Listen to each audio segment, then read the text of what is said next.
En esta tarde, en el marco de la reunión de promotores de la Internacional Antifascista, acá en Caracas, Venezuela, me he encontrado con un gran amigo que ya nos habíamos conocido a través de las redes sociales, a través del internet, a través de la tecnología, colombiano, afrodescendiente, abogado, como es nuestro amigo Johannes Rivas. Muy buenas tardes, Johannes. Sí, un placer a usted, estimado hermano. Bienvenido a Contraportada. Hace tiempo estábamos preparando esta entrevista y no la habíamos podido lograr. Sí, pero mira que Venezuela lo puede todo. Y mira, aquí estamos no solo defendiendo el proceso de la revolución bolivariana, sino también pariendo ideas en favor de la humanidad. Bueno, Johannes, hablemos un poco sobre tu trabajo en el área afrodescendiente, como abogado, como líder, como luchador. Tú haces parte de ese proceso afrodescendiente del Chocó, pero también estás en un proceso integrador de afrodescendientes en América Latina. Explícanos un poco todo este trabajo que tú estás realizando. Sí, con las buenas tardes para todos y todos los que son seguidores de este medio Contraportada. Para nosotros es un total agrado poder estar rindiendo una declaración para este medio que se convertirá de seguro en uno de los medios más escuchados, porque además va tratando de recoger diferentes experiencias, diferentes realidades y sobre todo metiéndose en los pueblos oprimidos, que es necesario que hayan diversidad de voces, diversidad de ideas que lleguen a enriquecer a Contraportada. Pues tal como tú mismo lo señalabas, mi nombre es Johannes Rivas Mosquera, abogado, magíster en ciencia política y liderazgo democrático. Tenemos por ahí especialización en derecho administrativo y constitucional y ya próximamente magíster en derecho constitucional. Pues yo soy miembro de la articulación regional afrodescendiente de América Latina y el Caribe, que nació aquí donde estamos en Venezuela, bajo la alfabetización que se le hizo de manera muy clara al comandante en jefe Hugo Chávez Frías antes de morirse, porque él logró reconocer que él era afrodescendiente, pero fue todo un ejercicio de alfabetización de ese hombre que salió de las Fuerzas Armadas de aquí de Venezuela y se convirtió en uno de los grandes líderes de América Latina, del Caribe y del mundo entero, porque tenía una simpatía enorme y esa simpatía lo hacía ser querido por el pueblo. Y hoy, desde esta casa que lo vio nacer, esta tierra que le dio cobijo y lo abrazó, estamos aquí también un poco memorando ese nombre de él y su lucha y reconociendo que fue por él que logramos crear esa articulación regional afrodescendiente de América Latina y el Caribe. Y eso no es más que una aglutinación de diferentes fuerzas de izquierda afrodescendiente. Porque hay que decir una cosa, así como hay afrodescendientes de izquierda, hay afrodescendientes de derecha también. Y es necesario como pobres de derecha también. Sí, pobres de derecha que no reconocen su condición de ser oprimido por un sistema voraz que prácticamente también tiene como función extinguir la vida del hombre en sociedad. Por eso desde aquí estamos pariendo es vida, no profundizando la muerte, sino profundizando esperanza, llevando un mensaje esperanzador para los diferentes pueblos. Y desde esa articulación regional afrodescendientes de América Latina y el Caribe. Gran parte de los profesores y miembros de ella, dentro de eso se encuentra Jesús Chucho García, que es embajador de Venezuela en Benín. Está el profesor Diógenes Díaz, de aquí Venezuela también. Está el profesor Romero Rodríguez de Uruguay, que ahora acaban de ganar allá las elecciones con el Frente Amplio. También hace parte de eso el compañero Darío Solano de República Dominicana, entre otros líderes y lideresas de la región que están aglutinados en este proceso transformador de realidades y también apostándole a crear un mundo nuevo. Y desde esta articulación, parte de estas personalidades se la jugaron todas, no solo por dar la discusión de lo que ha sido el plan de acción de Durban, que hubo una discusión profunda, que inicialmente empezó en Santiago de Chile, que fue como la reunión preparatoria, y posteriormente pues ya la declaración propiamente, que fue ya en Durban, Sudáfrica. Decirte que también esa articulación ayudó a lo que fue darle toda una especie de alfabetización, esa inducción a lo que es el sistema de Naciones Unidas, para que entendiera la necesidad de decretar en el año 2013 el Año Internacional de los Pueblos Afrodescendientes del mundo. Pero todo eso no ha sido fácil, ha sido procesos de diplomacia étnica al interior de este organismo multilateral, como también el proceso de los diferentes países de la región que están jugados con los procesos de justicia social, dentro de esos Venezuela, pues a la cabeza, Cuba, que también han contribuido en esto. Y a partir de ese proceso también jugó un papel importante toda esta agremiación para lograr posteriormente también las discusiones de lo que fue, porque este año ya finaliza, el Decenio Internacional de los Pueblos Afrodescendientes del mundo. Y decimos que así como se dio ese Año Internacional de los Pueblos Afrodescendientes, se dio el plan de acción de Durban y ahora el Decenio Internacional, es necesario revisar finalmente los diferentes países qué tanta política pública han proferido en favor de estos pueblos. Porque, a decir verdad, creo que se está yendo el decenio y en parte de la región los diferentes gobiernos no han hecho nada por construir políticas públicas que redunden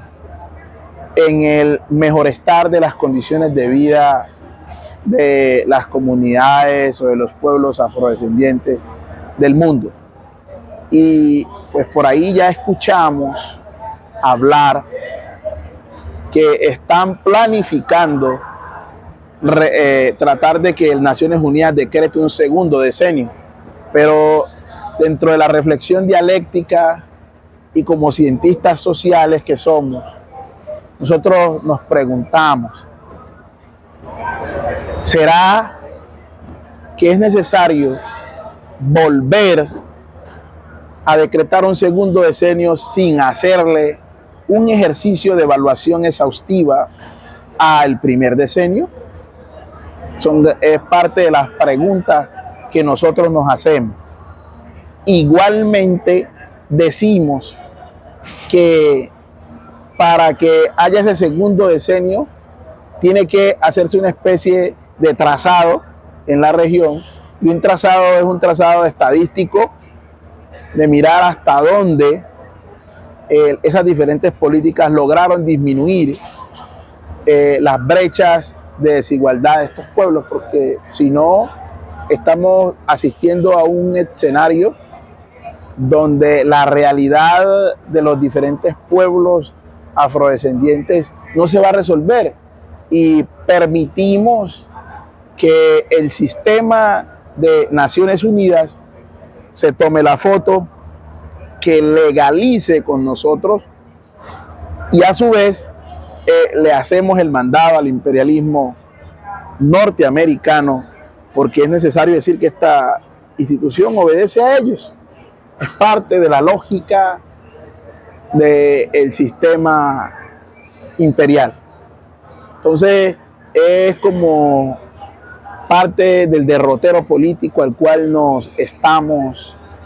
aproximando en estos momentos, y queremos desde esta tribuna pues ayudar y identificar los factores del qué hacer ante la realidad o los grandes desafíos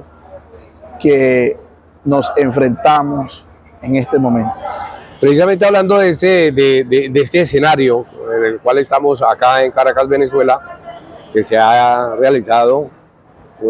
hoy es el segundo día, el día final de este gran evento de los promotores, de la reunión mundial de los promotores de la Internacional Antifascista. Pero se han dado muchos debates, se han dado conclusiones, se han dado mesas de trabajo. Para ti, ¿qué va a pasar? ¿O qué esperas que pase de esto? No, pues mira, la decisión de Nicolás Maduro Moros de convocar a la fundación de la Internacional Antifascista ha sido una de las ideas más trascendentales de este siglo XXI, porque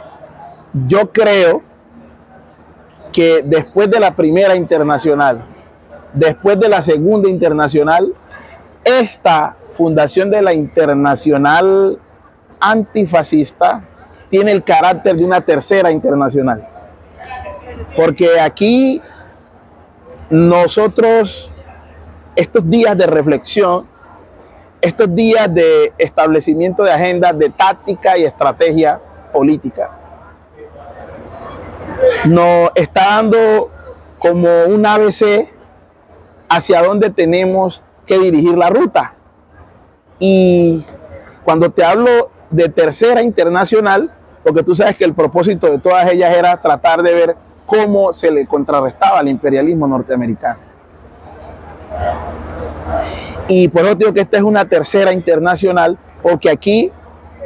con esta internacional antifascista, creamos en Venezuela la clínica de intervención quirúrgica del imperialismo norteamericano.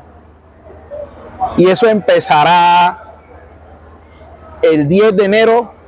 cuando se juramente la elección, bueno, pues ya la posesión propiamente ya de Nicolás Maduro Moros. Y cuando te digo eso, esta internacional también tiene una deuda histórica, no solo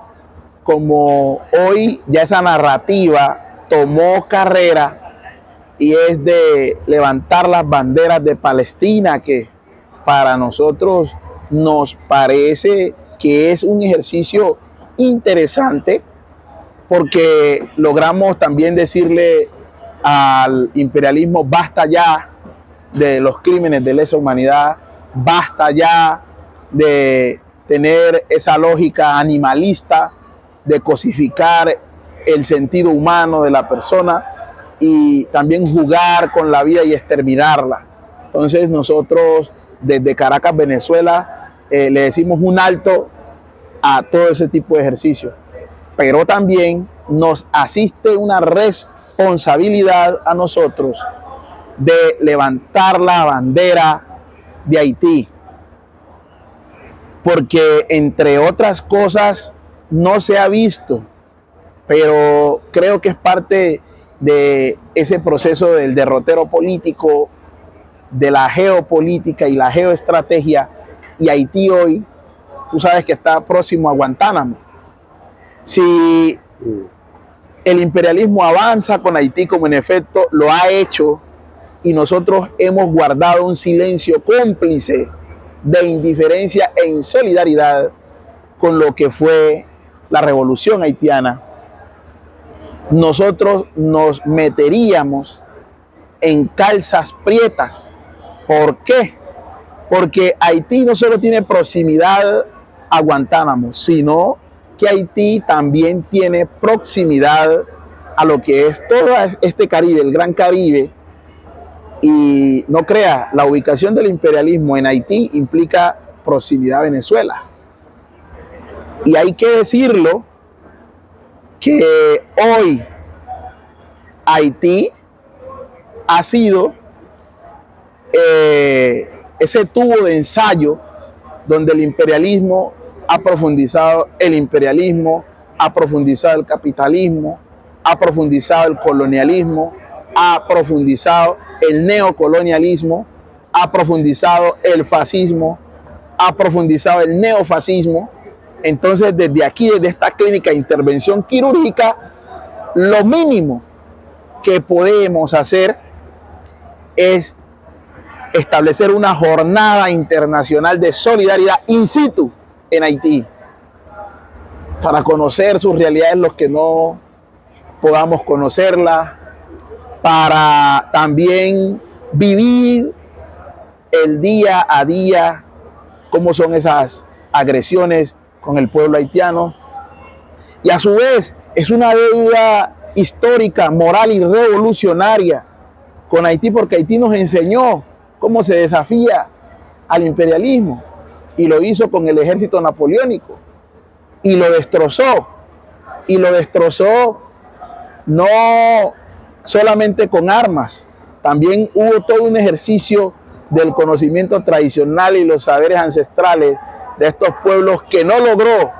la trata transatlántica en todo esa trágica ruta naviera de comercio transatlántico que se dio. No logró destrozarlo porque nuestros héroes, heroínas, cimarrones y cimarronas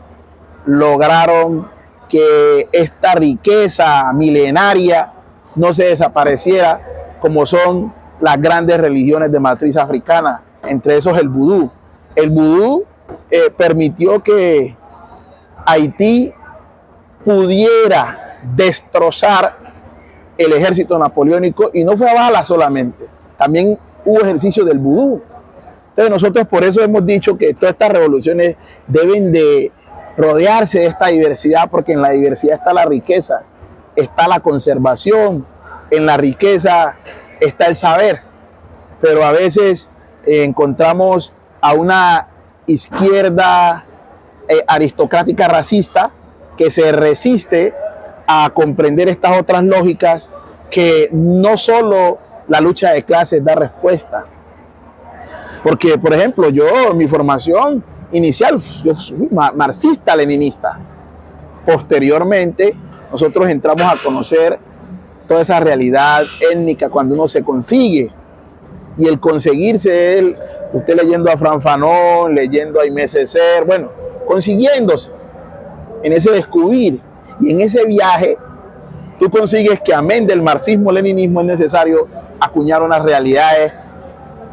propias que están imbricadas en las grandes opresiones que realiza el imperialismo y estas otras formas similares de opresión, que necesariamente para la sola lucha de clases no da respuesta sin mirar estas otras realidades de estos diferentes pueblos que también terminan oprimidos con esas opresiones que realiza el imperialismo norteamericano, anteriormente el imperialismo francés, el imperialismo español, que bueno, se han dado vuelta no solo aquí en este Atlántico negro, sino que también dieron vueltas por parte de estos otros territorios por donde entró la ruta, por donde entró Colón, que también dejaron otras secuelas terribles. Entonces, por eso aquí en Caracas estamos examinando todas esas realidades y tratando de tender caminos de libertad por donde los pueblos deben transitar y a su vez identificar sus propias realidades,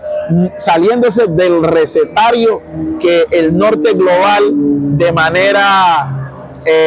abrumadora quiere convencer a los pueblos a partir de mentiras, a partir de todo lo que nosotros hemos visto que son las estrategias del fascismo, la posverdad, el fake news,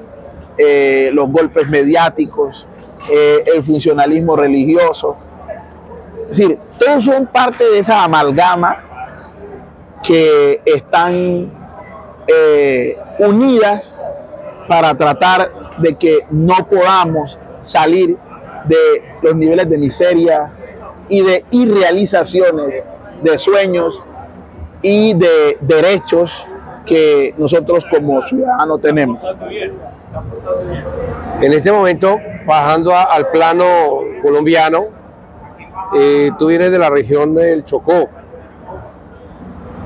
una región también que en un contexto diferente está como Haití, olvidada. Pero además de eso, con todo un conflicto armado que no cesa. ¿Cómo está la situación? ¿Cómo nos puedes dar un contexto de esta realidad colombiana? Bueno, nosotros cuando se dio el proceso de paz con las Fuerzas Armadas Revolucionarias, Ejército del Pueblo, FAREP, nosotros pensábamos, sobre todo a partir de lo que se logró en el acuerdo, que fue el capítulo étnico, que eso iba a redundar en un mejorestar de estos pueblos étnicos que generalmente se encuentran en el andén pacífico. Nosotros pensábamos que eso iba a ayudar, pero bueno, después del tiempo nos dimos cuenta que no solo existió ese perfilamiento y esa perfidia del Estado colombiano en ese momento, que el presidente era Iván Duque Márquez, y todo lo que se dio con parte de los miembros que estuvieron en ese proceso de paz, un exterminio masivo y sistemático de esos comandantes que estuvieron al frente de ese proceso de paz. Posteriormente nosotros miramos la realidad del conflicto social, político y armado que vive el país. Cuando te hablo del conflicto social, político y armado que vive el país, es para que miremos que eso nos lo ha dicho los diferentes libros de historiografía o de violentología en Colombia, y es cuáles han sido las causas fundantes para el alzamiento armado de estos grupos que han hecho ejercicio de insurgencia armada en Colombia. Si estos grupos se alzaron en armas y tenían unos elementos o unas causas fundantes de su alzamiento armado,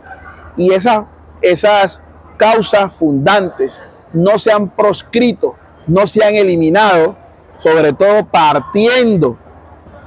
de una realidad que es el proceso de paz con la FARC,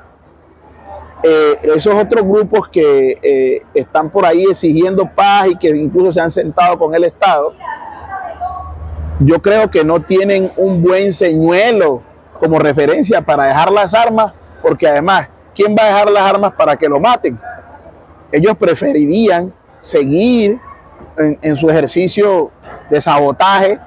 y su ejercicio de sublevación en contra del Estado, para tratar de que en el plano del proceso de paz se puedan resolver todos estos elementos que fueron fundantes para su alzamiento en armas. Eso es lo que nosotros observamos. Casualmente en el Chocó nosotros mirábamos con muy buenos ojos el proceso de paz que empezó el gobierno colombiano con la guerrilla del Ejército de Liberación Nacional. Nosotros lo mirábamos con muy buenos ojos porque parte del Chocó es una zona donde pues ellos han tenido históricamente presencia. Pensábamos que a partir de ese proceso de paz, pues no solamente ellos iban a salir, porque la idea no es que se genere un abandono del ejercicio insurreccional que ellos realizan, sino que parte, tal como te digo, la fuerza fundante o los elementos fundantes de su alzamiento armado que se vea resuelto, pero eso es lo que no vemos. Y pensábamos que con el gobierno actual se iba a lograr, pero no ha sido así.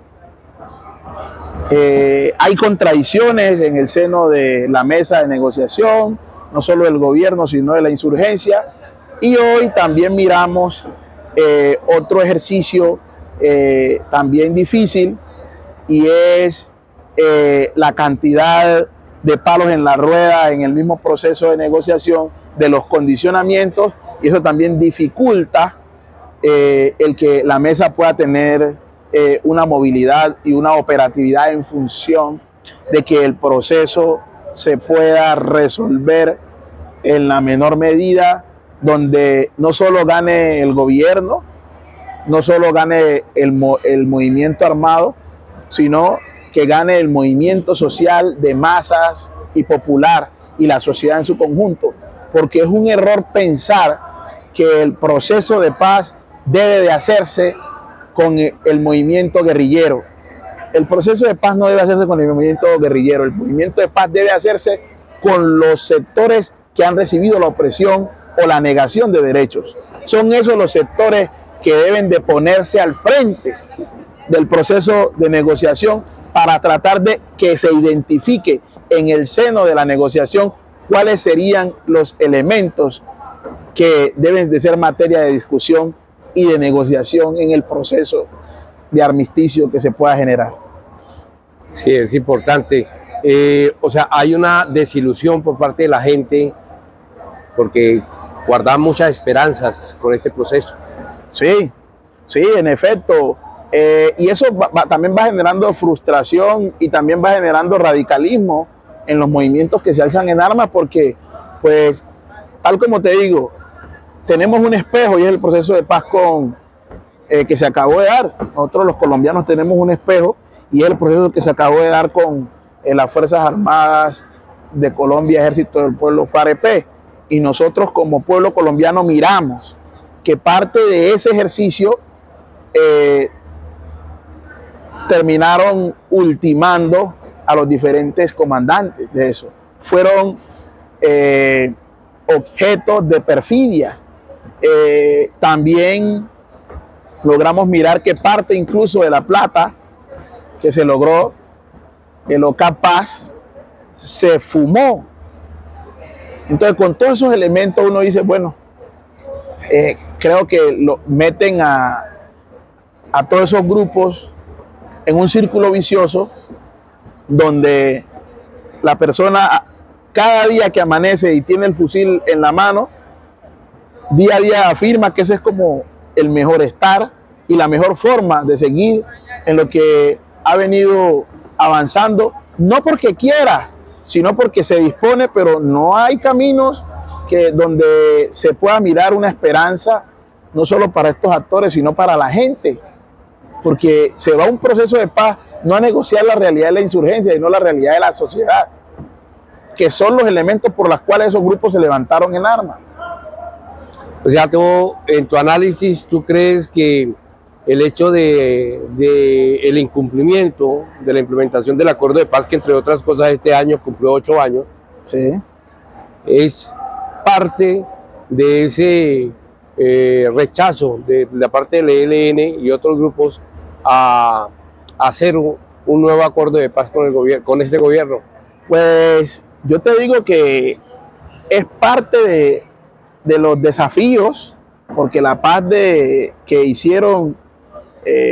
las Fuerzas Armadas Revolucionarias, Ejército del Pueblo, FAREP, se vuelve un espejo y nadie quiere andar un camino que se lo tiendan de espinas o un camino que lo conduzca a un laberinto. La gente quiere ver salidas no solo para los que están en el proceso insurreccional, sino de esos elementos que fueron fundantes para el alzamiento en armas. Porque si no caemos en un círculo vicioso. Y ese círculo vicioso no nos lleva a feliz puerto. sino que miramos que seculum seculorum hay procesos de paz y cumplimiento, matan a los principales jefes de estas insurgencias y pues la sociedad, que es la más interesada en que esos procesos de paz se resuelvan y que salga avante parte de sus necesidades, parte de los desafíos o las dificultades que tienen los procesos de paz es el incumplimiento del gobierno, uno, dos, que en el proceso de la mesa de diálogo los elementos fundantes, que son las necesidades que tiene el pueblo, no se han logrado resolver a grado sumo. Y otras quedan en letras muertas, porque pueda que se logre el proceso de paz o el acuerdo entre los dos actores armados, tanto el Estado como comandante supremo de las Fuerzas Armadas y que tiene el monopolio de las armas, y estos grupos insurreccionales. Entonces, cuando se da ese ejercicio, ¿qué se esperaría? Que cuando se da eso se proscriban no solo las desigualdades, sino las opresiones, y que a su vez se genere una especie de justicia retributiva, y es regresarle al pueblo todos los años de sufrimiento, todos los años de abandono, y que el pueblo sienta la presencia no solo del Estado, sino también de gran parte de estos países que son garantes y son los encargados de hacerle el efectivo seguimiento para el cumplimiento y la implementación de estos acuerdos de paz. En ese momento en Colombia tenemos un gobierno progresista, ya cumplimos prácticamente 2 años de ese gobierno. La derecha en ese momento está intentando por todos los medios dañar la imagen del gobierno, el presidente Petro, y armaron hace poco toda una campaña que pues el presidente Petro lo denunció abiertamente en unas ocasiones, donde dijo de que se estaba preparando en Colombia un golpe blando, se estaba preparando un golpe donde intentaban sacarlo a él del gobierno para que no terminara su mandato. Frente a este contexto en Colombia, ¿cómo tú ves al gobierno colombiano de Petro y bueno, y cómo ves la gente en cuanto a si estarán dispuestos a aguantarse de que se dé un golpe blando en Colombia o no? Bueno,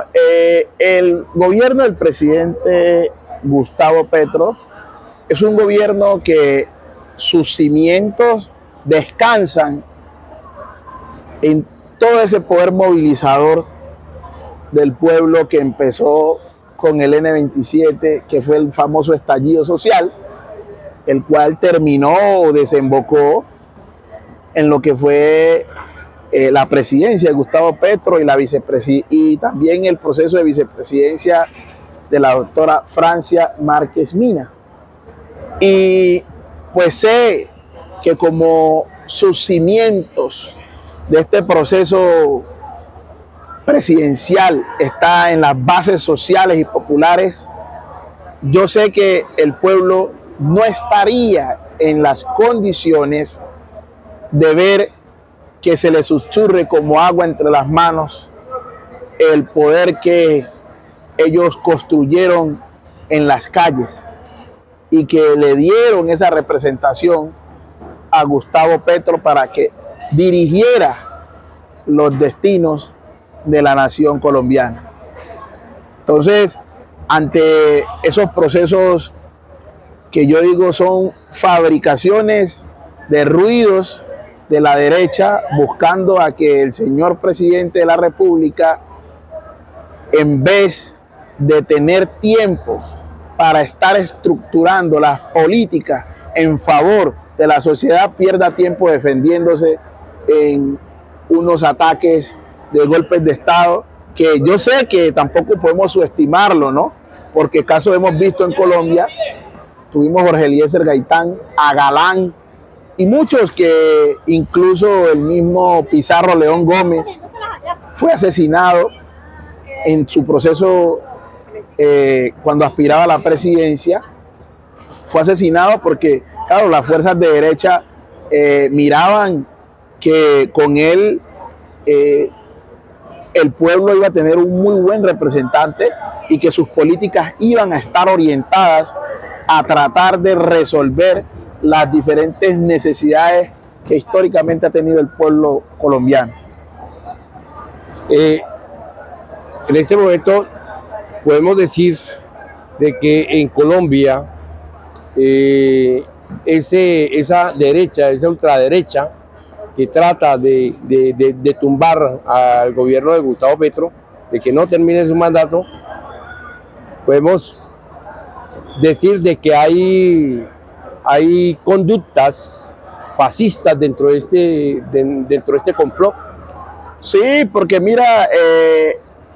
cómo estaban atacando a FECODE, que es un gremio sindical, y tú sabes que el fascista generalmente odia el proceso obrero, el proceso de organización de los trabajadores. Ese es un primer tic. Y solo atacaban a FECODE porque había hecho una contribución a un proceso electoral que, entre otras cosas, tenía 30 días después de haber presentado la cuenta, pues la relación de gastos de la campaña, el doctor Gustavo Petro, tenían 30 días el Consejo Nacional Electoral para presentar sus objeciones, incluso sus inconformidades o sus reparos. Pero no lo hizo en ese tiempo, pero lo hacen después para utilizarlo como cortina de humo que generalmente generará combustión social y popular de las bases, porque las bases no se van a quedar calladas ni van a quedarse inanes ante un futuro proceso quirúrgico de golpe de Estado del señor Gustavo Petro, porque la gente se siente identificada en él, ve en él que podemos resolver las principales problemáticas que el pueblo ha venido enfrentando y que en efecto la derecha tenía al pueblo colombiano pisoteado y que ahora al menos ven que tienen un proceso amplio de participación, ven que parte de sus planteamientos son tenidos en cuenta, también ven que parte de esas exigencias o ese plan de aspiración que el pueblo ha tenido, en cierta medida Petro ha venido tejiendo un proceso de tratar de resolver esas dificultades, solo que ha tenido piedras de tropiezo en el Congreso de la República por no haber sacado la mayor cantidad de representantes a la Cámara y senadores de la República. Hoy proyectos que presenta, proyectos que se lo hunden, pero al menos la sociedad colombiana ve esa intencionalidad de su presidente. Ya otra cosa diferente ha sido cómo han terminado esos procesos, pero no que no ha habido intencionalidad del señor presidente Gustavo Petro de tratar de resolver las necesidades históricas del pueblo colombiano. Nos aproximamos pronto al 2026, una fecha clave en Colombia, porque son las próximas elecciones presidenciales. En ese momento se debate los grupos de izquierda, los grupos democráticos, progresistas, en cómo se va a enfrentar este debate electoral para dar continuación a este proceso que pues se ha levantado a través del presidente Gustavo Petro. ¿Cómo ves la cosa? Cómo se está tejiendo la unidad y las dificultades, los desafíos que hay en este tejido de unidad electoral. Bueno, nosotros en Colombia tenemos claro dos cosas, pero esas dos cosas tendrán que resolverse. El producto final de esas dos cosas tendrá que ser el mayor resultado de ese proceso asambleario y de discusión y de buen manejo de las contradicciones que futuramente se puedan generar en el seno del movimiento progresista, del movimiento de izquierda, de los inconformes, de el Ancien régimen. Pero ese proceso tiene que llevarnos a dos cosas. Uno, o bien sea a crear el partido único, o bien sea a aglutinarnos en un frente amplio, ¿ya? Y ese frente amplio tendrá que ser la sumatoria de todos los procesos de izquierda en Colombia. Y esa sumatoria de todos los procesos de izquierda en Colombia también tiene que tener mucha madurez,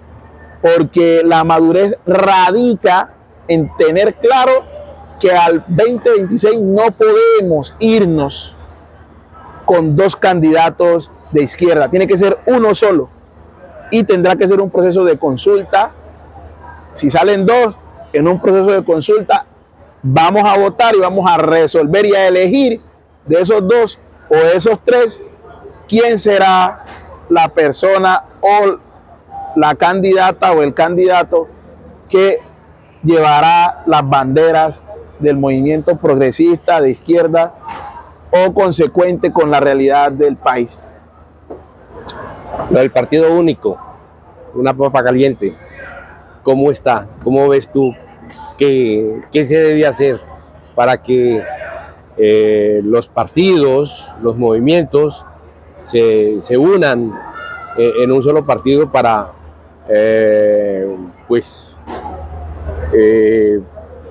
coger de nuevo,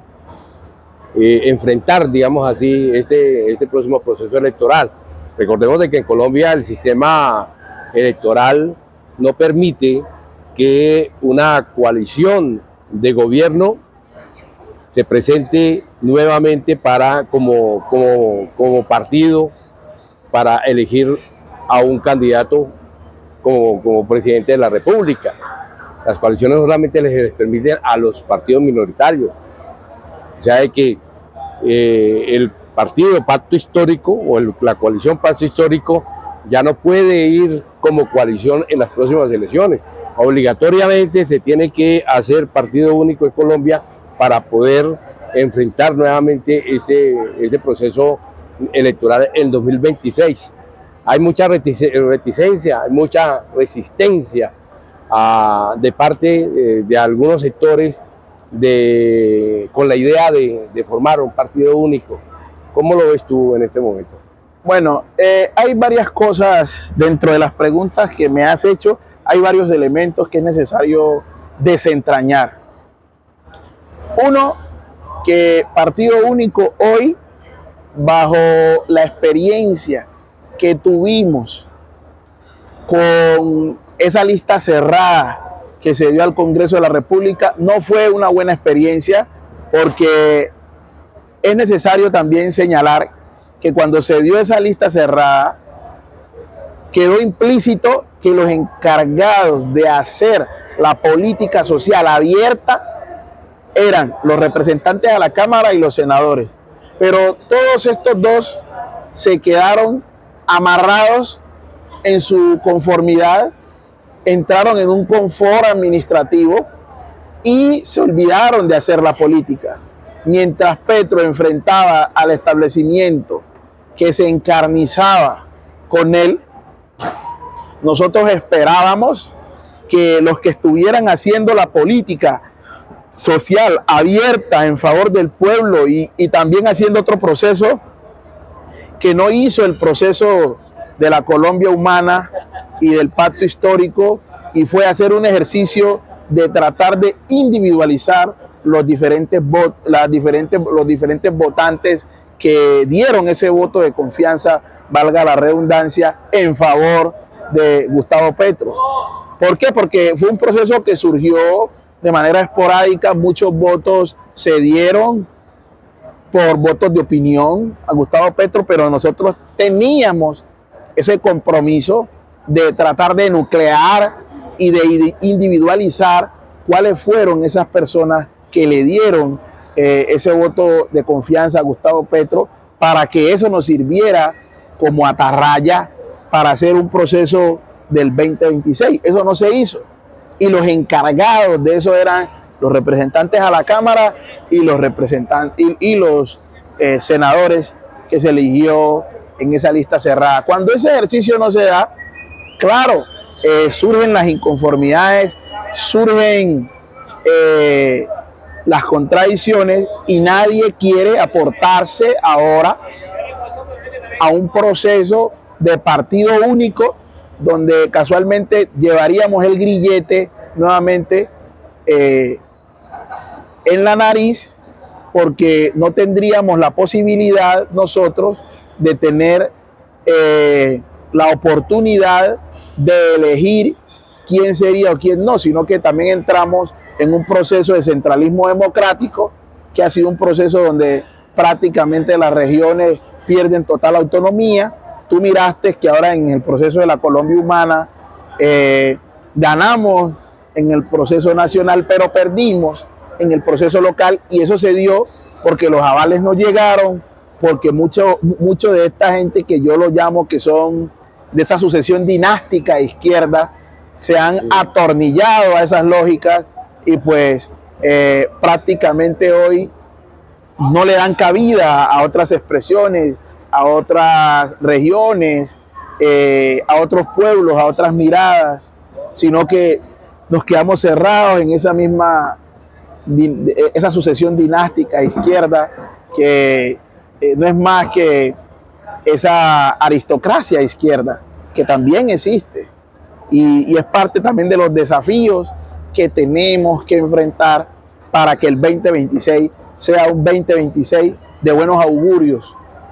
y no sea un 2026 donde asistamos al matadero de la esperanza de los pueblos de Colombia. Algunos movimientos y partidos están planteando de que sí le meten al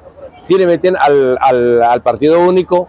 pero no le meten a las listas cerradas, quieren ir con listas abiertas. ¿Tú qué piensas de eso? Bueno, sí, por eso te estoy diciendo que uno de los síntomas de que la gente no quiere estar sumido a unas lógicas unitarias, no de que la izquierda no se va a unir, sino a un proceso de partido único, es porque la gente queda encerrada en unas lógicas, pierde autonomía, pierde independencia y pierde autodeterminación. Mientras que en un frente amplio, cada fuerza queda gozando con su autonomía, puede poner sus candidatos y también eso le da riqueza a los movimientos sociales, porque en una lógica de partidos no hay lugar a hablar de movimiento social, porque todos quedarían sumidos o subsumidos o tendrían un control de tutela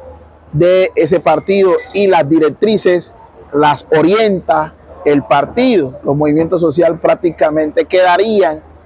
silenciados. Entonces es parte de esa lógica que se da o se encuentra allí en esa telaraña de lo que nosotros podemos ver que va a ser la política en el 2026, que ya el año próximo ya es año de política.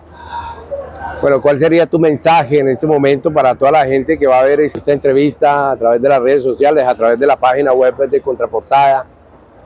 ¿Cuál sería ese mensaje? No, el mensaje es que sigamos tejiendo esperanza, sigamos tejiendo caminos libertarios y que sepamos que Contraportada es un portal que se la está jugando toda porque las comunidades de Colombia estén debidamente informadas y también se la está jugando por enfrentarse a ese cerco de desinformación que es donde los pueblos no tienen derecho a hablar, sino que están cercados por noticias falsas, desinformación, y donde el ciudadano todas las mañanas se levanta a escuchar un radio y cree que lo que el radio le dice es la verdad de Colombia, y pues es necesario aportarse a ver estos medios alternativos que están pariendo otro tipo de información, otra matriz de opinión que surge de la gente de las comunidades, y es bueno, pues en buena hora nació Contraportada y para mirarlo y interesarse y enriquecerse a partir de esto. Apenas tener un teléfono y darle allí